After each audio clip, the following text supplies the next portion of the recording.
হে everyone, সবাই কেমন আছো? আশা করি সবাই ভালো আছো, সুস্থ আছো। Welcome back to my channel Shipra's blog. আর আমি শিপ্রা চলে আসলাম নতুন একটা ব্লগ নিয়ে। তো তোমরা সবাই কেমন আছো অবশ্যই কমেন্টে জানাবে। আর আমার চ্যানেলে যদি কেউ নতুন এসে থাকো তাহলে অবশ্যই চ্যানেলটাকে সাবস্ক্রাইব করবে। আমরা কোথায় এসেছি বলো তো? এটা হচ্ছে মনীষীর স্কুলে। আর আজকে মনীষীর স্কুলে ছোট্ট করে একটু অনুষ্ঠান। সেই কবেকার অনুষ্ঠান, কবেকার বলতে রবীন্দ্র জয়ন্তী কবে হয়েছে, তো সেটা স্কুলে এক্সামের জন্যে করতে পারেনি, যার জন্যে এখন করেছে এটা। আর সামনেই ওদের গরমের ছুটি পড়বে, সেজন্যেই এখন অনুষ্ঠানটা করে তো ছুটি দিয়ে দেবে। তো পরীক্ষার হয়ে যাওয়ার শেষে এই অনুষ্ঠানটা হয়েছে। অনুষ্ঠানটা যেদিন হয়েছে সেদিনও তোমাদের সঙ্গে শেয়ার করতে পারিনি, বাট এখন এডিটিং করছি তাই এখন তোমাদের সঙ্গে শেয়ার করছি। আর এখানে দেখো সবাই যার যার মতন গান করছিল, কবিতা বলছিল, আর স্যাররাও ভিডিও করছিল, বাট আমিও একটু তার সঙ্গে সঙ্গে ভিডিও করছিলাম। আমরা এখানে বসেছিলাম আর এখানে স্যার ম্যামরা গান গাইছিল, সেটাই বাচ্চাদের সবাইকে একসঙ্গে গাইতে বলছিল। স্যার ম্যামরাও গাইছিল আর বাচ্চাদেরকেও গাইতে বলছিল।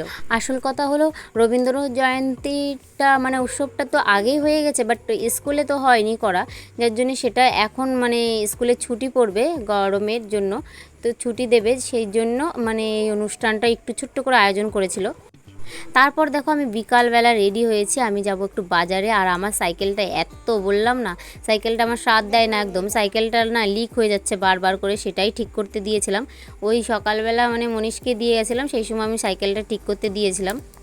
তো সাইকেল নিয়ে তারপরে বাজারে গিয়েছিলাম। বাজারে দেখো মনীষের জুতো নেই, সেই মনীষের জন্য জুতো এনেছি। আর এখানে সুই, তারপরে তোমার দেখো দুটো পিচও এনেছি আমি, জামা কাপড় কাটানোর জন্য।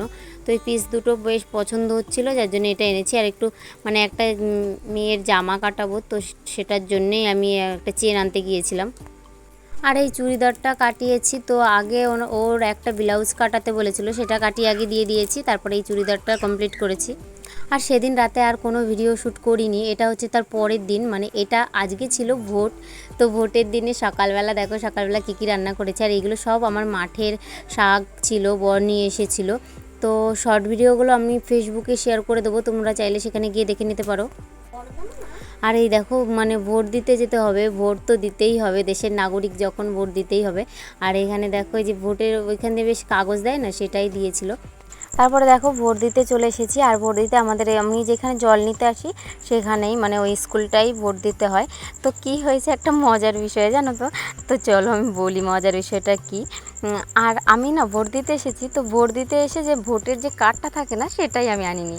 এত কি বলবো, আর একদম অন্য সময় এটা ভাবতে ভাবতে আমি পুরো হাসবো না কি করব বুঝতে পারছি না। যেহেতু কাছাকাছি, যার জন্য দৌড়ে চলে এসেছিলাম বাড়িতে। তো বাড়িতে এসে ভোটের কার্ডটা নিয়ে তারপরে গিয়ে আবার ভোট দিয়েছি। তো আমার লাইন যা ছিল সব চলে গেছে, লাস্টে দেখি কি আমার জায়গা, আমার আর লাইন নেই, আবার নতুন করে এসে দাঁড়িয়েছিল। আর আমার বাবা না গরমে সেদিন কী হয়েছে, ভীষণ বৃষ্টি হচ্ছিলো, যার জন্য ও একটা পুরো ফুল হাতা জামা পরিয়েছিল, তোমাকে দেখালাম আমি ভিডিওতে আগেতে। তারপরে বাড়ি নিয়ে এসে ওকে স্নান করিয়েছি, গা হাত পা পুরো ঘেমে গেছিলো। তো স্নান করে পরিষ্কার করে এখন মুড়ি নিয়েছে, ওকে খাইয়ে দিচ্ছি। আর উনি বাবু খেলা করছে দেখো, আর ও না চিনি দিয়ে মুড়ি মেখে দিলে বেশ ভালো খায়। তো খেতে খেতে উনি বাবু খেলছে, এই দেখো মুড়ি মেখেছি আর আমিও বসে রয়েছি। আমিও কটা রিল করলাম, সেগুলো তোমাদের আপলোড করে দিয়েছি আমি ফেসবুক ভিডিওতে। তো তোমরা চাইলে কিন্তু অবশ্যই সেখানে গিয়ে দেখতে পারো। তো ভালো লাগলে অবশ্যই লাইক কমেন্ট শেয়ার করতে পারো। তারপরে সন্ধ্যাবেলা দীপিকা ওর বাবা ক্লাবে গিয়েছিল, সেখানে গিয়েছে, বাবাকে বলেছে যে ফুচকা খাবো, তো ফুচকা নিয়ে এসেছে। তো ওদেরকে নিয়ে ও আবার খাবে না, বলছে কি মা তুমি আগে কাজগুলো করো, তারপরে একসঙ্গে সবাই মিলে বসে খাবো। তো এই দেখো সবাই এক জায়গায় বসে পড়েছি। আর বর তো খাবে না, যার জন্য বর নেই, আমরা তিনজনেই বসেছি, আর বাড়িতে কেউ নেই। তো ফুচকাগুলো সব প্লেটে করে নিয়ে নিলাম। আর ওনাদেরকে বলেছি কি চলো নিচে বসে খাই, বাবা বিছানাটা আমি গুছিয়েছি। না হবে না, এখানে হাওয়া চলছে, বেশ বড় ফ্যানটা চলছিল, বেশ হাওয়াটা ভালো চলছিল, যার জন্য বলছিল না মা এখানে বসে খাবো। আর তুমি একটু ভিডিও করো, চ্যালেঞ্জ ভিডিও বলে না যেটা, সব সব চ্যানেলে বেশ থাকে। তো ওদেরকে ভীষণ ভীষণ করে বলছিল। তো আমি আর ভিডিওটা করিনি, কেমন একটা হচ্ছিল ভিডিওটা করিনি একটা কারণ আছে, তার মানে ফোনে না আমি ভয়েস সাউন্ড পাচ্ছিলাম না ফোনে একদম, যার জন্য সব কিছু গুছিয়ে নিয়েও তারপরে আর ভিডিওটা করলাম না একদম। আর ভাবছিলাম চ্যালেঞ্জ ভিডিও কী বা করবো, আর ওরা দুজন খাবে, আমি বলছি তাহলে তোরা দুজন খা, খেয়ে তারপরে আমি তোদেরকে নিয়ে চ্যালেঞ্জ ভিডিও করি, তোরা যে হারবি যে জিতবি তোদেরকে একটা গিফট দেবো। তো গিফট যে কী দেবো সেটাই ভাবছিলাম, যার জন্য আর চ্যালেঞ্জ ভিডিও করা হলো না।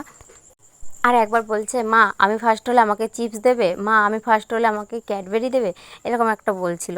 তো আমি বলছিলাম আর আমারও না বেশ একটু এনার্জি পাচ্ছিলাম না একদম সারাদিনে, মানে আর ভালো লাগছিল না, যার জন্য আমি আর কিছু করিনি। মানে সন্ধ্যাবেলা ঘরটা একদম এলোমেলো ছিল, সেগুলো গুছিয়ে আমি স্নান দিনান করে এসে তারপরে এই ফুচকা খেতে বসেছি ওদেরকে নিয়ে। তো দেখো আর বেশ মজা করেই খাচ্ছিলাম, অনেক দিন পরে ফুচকা খাচ্ছি আর বেশ ভালোও লাগছিলো ফুচকাটা।